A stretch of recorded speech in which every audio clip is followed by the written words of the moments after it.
How serious should we take the possibility of a hydrogen bomb test in the Pacific? I am not in the Department of Defense or National Security, so I can't really judge that. I think you should take very seriously the new sanctions. These are unprecedentedly severe, and I think they'll work. I think they'll have a big impact because China yesterday came out with their very strong statement that their central bank is going to cut off the Chinese banks from dealing with North Korea. China has been the main trade partner for North Korea, followed by Russia and then some very small ones. You cut off the currency flows, shooting off these rockets, as Rocket Man is wont to do, that's a pretty expensive hobby. Got to get cash from somewhere, because I think a lot of those parts must be imported. So as you suggest, China is key to having leverage on North Korea, as the president has said time and again as a practical matter. At the same time, you have an agenda at the Secretary of Commerce with China when it comes to trade. How much has that complicated what you can accomplish in the trade area, because we also need their help in the geopolitical area? Does that limit what you can get done with China? Well, the #1 priority of the president is to protect the American people. So everything has to be focused #1 on that. But I'm going over to China this weekend, in fact, tomorrow morning. And so we'll see where we are on the other subjects. Well, where are we on the other subjects? Because after the Mar-a-Lago meeting with President Xi, there was a bilateral process put in place that you've come on our program and talked about. There were meetings in Washington that were expected to bear fruit, for example, on steel. Didn't happen. Where is that process? Is it stalled? Is it behind where you thought it would be at this point? No, the difference is that the first 100 days was low-hanging fruit. The livestock thing, while we're very grateful for it and while it's very important, it had been kicked around for 14 years. So making that into a reality was much simpler than some of the bigger issues, like global overcapacity in basic metals, like intellectual property rights. Those are tough issues, much more central issues, much bigger dollar-denominated. So it shouldn't be too surprising that as you get to harder and more complicated issues and bigger ones, that it takes a little longer. Secretary Ross, Beijing offered to cut steel overcapacity by 2022 by quite a significant amount. And according to reports, the president rejected the deal, a deal that you endorsed. Why didn't he like the deal? Well, it's more complicated than that. We were rethinking through the whole approach to the trade relations with China. And if you notice, he very quickly followed that up with the 301 initiative on intellectual property rights. So it was a question of picking timing and priorities. Well, let's deal with the intellectual property rights a little bit later. Let's deal with steel right now. The president has reportedly sat in the Oval Office and said, I want tariffs. Why is he not getting the tariffs, Secretary Ross? Why is no one around him delivering the tariffs that he wants to see? Well, you're talking about rumors of what went on in the White House, so I'm not really going to comment on those. But on steel, he has announced publicly that he wants that 232 report delayed until we get through the tax thing, because we don't want to interfere with the legislative agenda. The tax thing is the single most important thing on our plate right now, because that plus regulatory reform is what will really drive jobs back, drive job creation here, and help the balance of payments. So, Secretary Ross, the president is not asking for tariffs? That's not what he's asking for? I didn't say that. What I said is you're commenting on someone's I am, so I'm asking an official to confirm whether that's true or not. Is the president asking for tariffs or not? I don't really comment on allegedly leaked information. I'm sorry. But aside from that, forget whatever reports, what kind of tariffs would be acceptable to the White House? Well, the report hasn't been formally issued, and the report will provide the president with some options. So once he's had a chance to digest the report, then we'll know exactly what it is he comes up with. So we are talking with Wilbur Ross, Secretary of Commerce for Bloomberg Radio and Television. Let's talk about all those proceedings that seem to be pending at the moment. It's not just the 232. There's a 301. There are various proceedings that we, frankly, have been expecting some action on before this. Now, we may have been mistaken, but should we wait until tax reform is actually enacted before we see progress on any of those matters? Well, on 232, the policy decision has been made to postpone that until the tax bill. The 301 is a different kind of a thing. It's easier from the congressional relations point of view to deal with the intellectual property issue than to deal with the steel issues. So I wouldn't put that in the same category. But that's in the early stages. Remember, the president just directed it.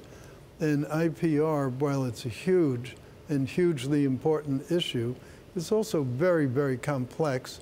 And especially what's complex is figuring out what remedies. So let's move to NAFTA for a second. What percentage do you want to see from the rules of origin? What would you be happy with? What percentage of? The rules of origin, what percentage would you be happy with? Well, it's more complicated than that. It's the definition of the products as well. One of the problems with the existing rules of origin, take it on autos, for example, they listed exact parts to which the percentages applied.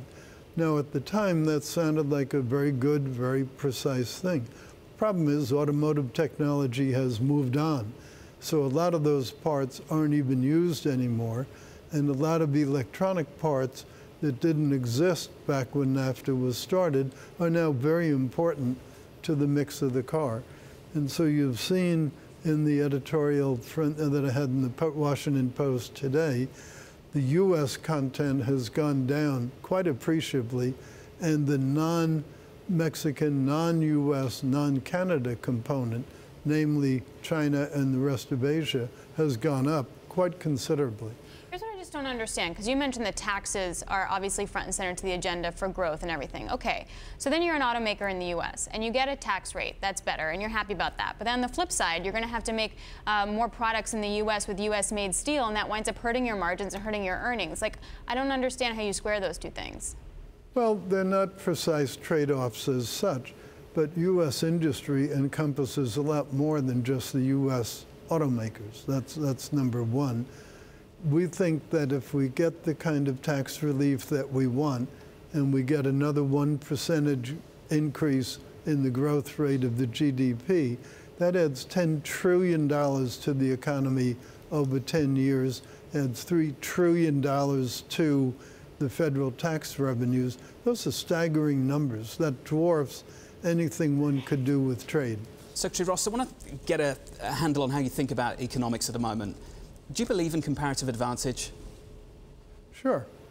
Because at the moment we're defining relationships with countries pretty much through the prism of a trade deficit or a trade surplus. Trade surplus good, trade deficit bad.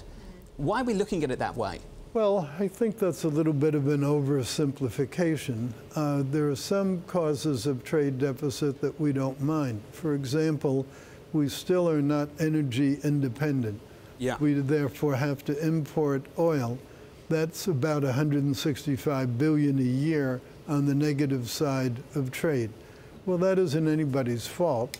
And if we choose to buy it from Canada versus buying it from somewhere else. Secretary Ross, let me jump in then. Outside of energy, is there a trade deficit right now that you do actually think is justified?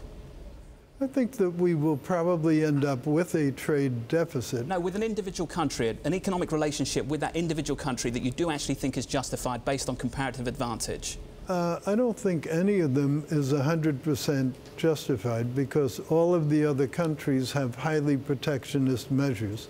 It's not part of competitive advantage or natural advantage to put a 25% tariff barrier on cars.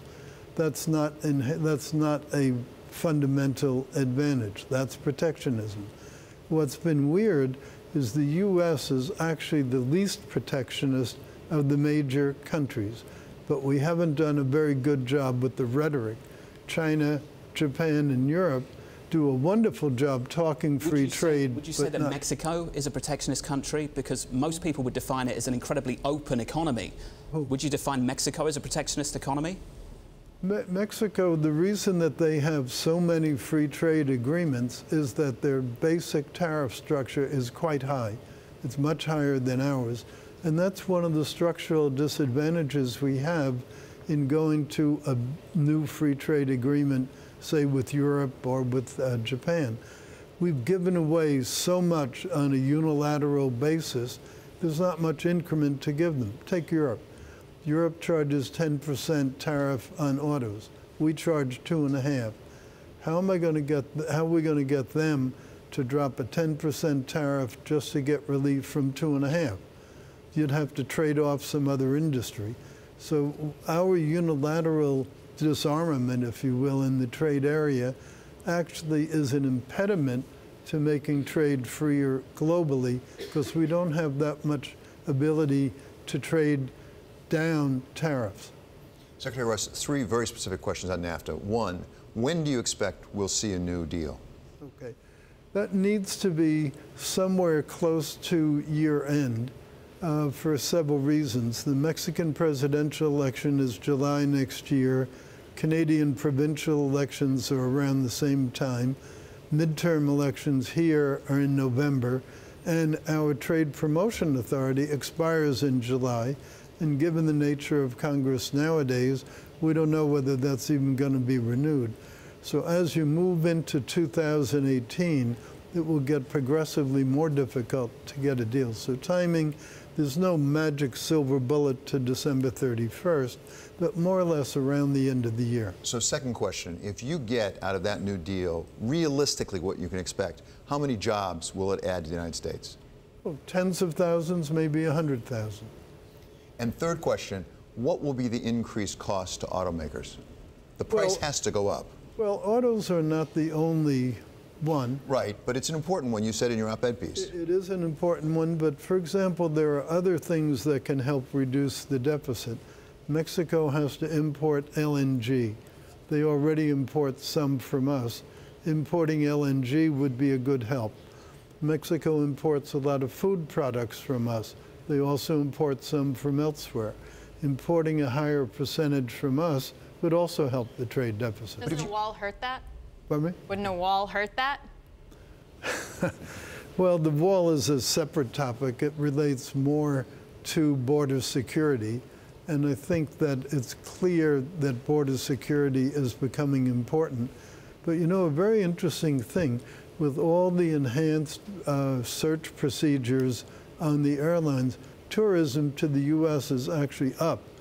There were naysayers who were saying when we put in all these new screenings, it would kill tourism. Yeah. Tourism is up 4%. That's a very healthy growth. Secretary Ross, before we let you go, one final question from myself. Stephen Bannon says we're in an economic war with China.